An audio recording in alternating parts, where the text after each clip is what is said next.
Hei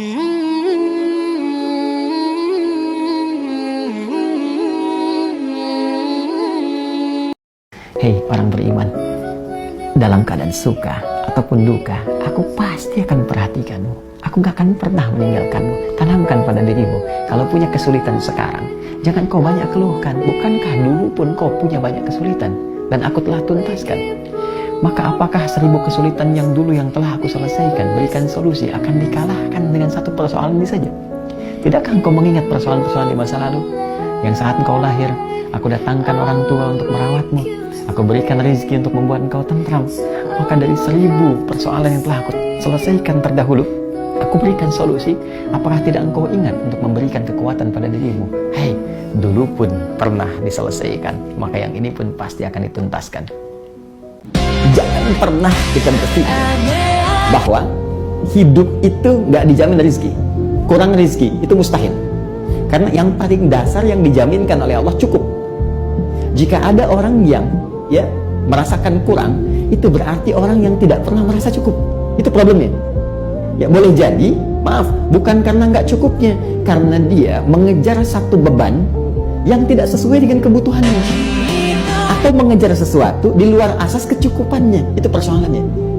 Ya kalau dia mau naik, nanti ada lagi tahapannya.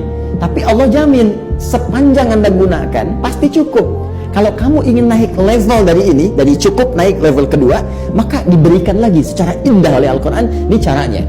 Kalau kamu ingin naik level, begini caranya. Sehingga tetap setiap level itu sesuai dengan kecukupan perjalanan hidupnya. Dari pagi kita bangun sampai sekarang, berapa kali, saya tidak katakan kita, mata ini melihat yang salah berapa kali?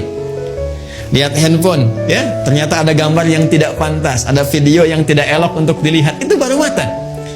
Berapa kali pikiran kita berbuat keliru berpikir sampai dengan detik ini? Berapa kali telinga mendengar yang keliru? Ya, sampai ke ujung kaki. Kalikan berapa tahun kita menjalani kehidupan, berapa bulan, berapa hari terbayang, dan dalam saat yang bersamaan kita masih mengharapkan surga. Saya menutup ini pada saudari-saudari muslimah yang saya perhatikan karena Allah Subhanahu wa Ta'ala. Saya jadikan Anda bagian dari saudari saya dalam kehidupan dunia dan akhirat. Saya mohon kepada Anda, dan semoga Allah menyaksikan apa yang saya sampaikan ini. Berubahlah dan jadilah lebih baik. Jadikanlah Allah mencintai Anda dengan cara menaati apa yang Allah kemudian perintahkan kepada Anda. Jika cinta Allah sudah Anda dapatkan, maka kemudahan dalam kehidupan akan Anda raih. Jangan sampai Anda kenakan jilbab saat Anda diwafatkan dan menghadap pada Allah Subhanahu wa Ta'ala. Karena setiap perempuan muslimah ketika wafat, maka dia akan mendapatkan kain kafan tambahan untuk jilbabnya. Saya bermohon kepada Allah, semoga kain itu tidak dikenakan ketika Anda terbuai dengan kain kafan. Semoga kain itu tidak dikenakan ketika Anda dalam keadaan wafatnya. Semoga itu tidak dikenakan ketika Anda berubah status menjadi almarhumah dan jenazah. Dan saya mohon pada Anda semuanya, tolong ingat ini ya, baik-baik. Kalau nanti di akhirat Anda tidak temukan saya di surga, tolong ingatkan kepada Allah, saya pernah ada di sini. Saya pernah ada di sini. Tolong ingatkan. Kalau antum di akhirat nanti tidak temukan saya di surga, tolong ingatkan. Ya Allah, mohon ya Allah, Adi Hidayat pernah mengajar saya dan mengingatkan saya di sini. Kalau antum mau tidur itu, apa yang antum bacakan? Bismikallahumma ahya wa amut. Kan dalam riwayat hadisnya Bismikallahumma amut wa ahya. Lihat sini baik-baik. Kalau di hadisnya diawalkan kalimat amut dibandingkan dengan ahya. Jika memang tidur ini menjadi tidur terakhir bagi saya, dan saya meninggal dalam tidur saya, maka saya mohon ya Allah, wafatkan saya dengan namamu. Wafatkan saya dalam ridhamu. Dengan namamu saya akan wafat. Dan bila pun saya hidup lagi ya Allah, ahyana, engkau hidupkan saya lagi, maka hidupkanlah saya dalam ketentuan. Jadi Anda saat mau tidur itu, Anda sudah pasrah kepada Allah. Kalau meninggal, saya ingin meninggal karena Allah. Dan kalau diberi kesempatan hidup lagi, saya pun akan menjalani kehidupan karena Allah Subhanahu wa Ta'ala. Nanti kalimat ini diucapkan sebelum tidur, setelah Anda berevaluasi diri, kira-kira sampai dengan malam itu mau tidur, kebaikan apa yang sudah Anda kumpulkan, kesalahan apa yang sudah Anda kerjakan.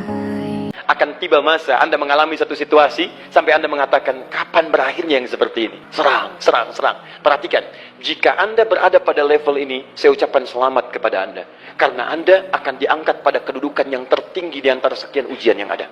Zuzan.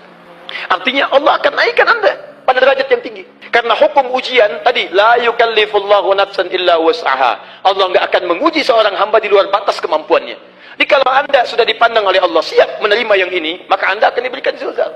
Kalau Anda nggak mampu, Anda hanya akan diberikan darra atau ba'sun. Anda merasa sedang punya masalah yang berat, membuat hati Anda goyah, saya ucapkan pada Anda, dari sekian hamba Allah yang ada di muka bumi, cuman Anda yang diberikan itu. Artinya Allah akan mengangkat derajat Anda. Ayo bahagia. Dan yakinlah, bukan orang lain yang dititipkan, Anda yang diberikan. Allah percaya pada Anda, kenapa Anda tidak yakin? Bukan orang lain. Jadi mustahil Allah memberikan ujian berat kalau Anda nggak sanggup. Karena cuma Anda yang sanggup, Anda yang Ikhlas, saudara. Mengerjakan semua karena Allah. Baik. Kalau saya sholat, kerjakan karena Allah. Oke? Saya infak, kerjakan karena Allah. Sekarang kalau saya sholat dan infak, saya kerjakan untuk mendapat surga. Ikhlas gak? Hah? Ikhlas gak? Ikhlas. Kenapa? Karena Allah yang nyuruh. Ya, ikhlas itu kan karena Allah. Setiap perintah Allah saya kerjakan. Sekarang Allah nyuruh saya, Allah perintahkan saya, kamu kerjakan ini, saya siapkan surga. Kejar surga itu. Saya ngejar surga karena Allah yang perintahkan. Kalau Allah nggak perintahkan, nggak saya kerjakan. biasakan begini. Menerima pendapatan dari manapun, walaupun bukan gaji atau apapun, cobalah antum keluarkan dari situ, niatkan sebagai sedekah. Saya ulang ya, menerima berapa peser pun dari manapun pendapatan, coba antum keluarkan sebagai sedekah. Bisa 2,5%, 5%, keluarkan aja. Bagi siapa. Demi Allah saya katakan, begitu antum kerjakan itu karena Allah, maka Allah akan merawat anda dan menjadikan dunia kecil bagi anda. Apapun yang anda butuhkan, ada kecil sekali. Dan anda sudah melihat nggak ada nilainya tuh dunia. Ya, jadikan kebiasaan itu. Kalau ada pakaian sudah anda pakai, datang lagi yang baru, ini yang lama kasih aja, yang layak dipakai dan sebagainya. Seperti itu biasakan. Begitu anda biasakan, nanti Allah jadikan kecil dunia bagi pandangan anda. Ada nilainya. Dah. Paham ya? Saya bermohon kepada anda semua, kita harus berubah. Kalau kita nggak berubah jadi baik, maka waktu kita terbatas. Satu saat kita akan pulang menghadap Allah. Ya, sudah, jangan pikirkan orang lain. Pikirkan diri kita, pikirkan keluarga kita, dan saling berbagi dengan yang lain dalam kebaikan. Kalau sudah istiqomah seperti itu, insya Allah Allah akan jaga kita dalam kemuliaan. Jangan-jangan selama ini sibuk dengan dunia. Jangan-jangan selama ini sibuk dengan kehidupan dunia, lupa menyiapkan kehidupan akhirat kita. Jangan sampai kata Allah seperti orang-orang sebelum kalian, terlena dengan urusan dunia, lupa dengan permainan dunia. Karena itulah waktu kemudian semakin dilewati, lupa dengan Allah Subhanahu wa ta'ala, sehingga ibadah dan Al-Quran tidak memiliki kesan lagi.